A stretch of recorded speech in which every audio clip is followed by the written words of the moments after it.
الحمدللہ الواحد القہار والصلاة والسلام علی سید الابرار اما بعد۔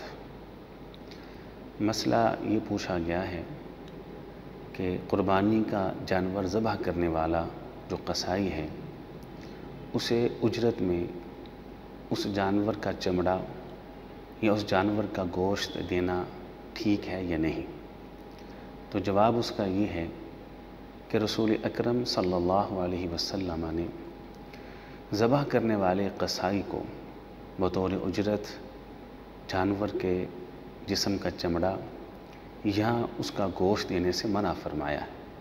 تو اجرت کے لیے آپ اسے رقم ادا کریں گے اور جو قربانی کا گوشت اور کھال ہے وہ بطور اجرت دینا جائز و درست نہیں۔ اللہ تعالی ہمیں سمجھ کے عمل کی توفیق عطا فرمائے۔ وآخر دعوانا ان الحمد للہ رب العالمین۔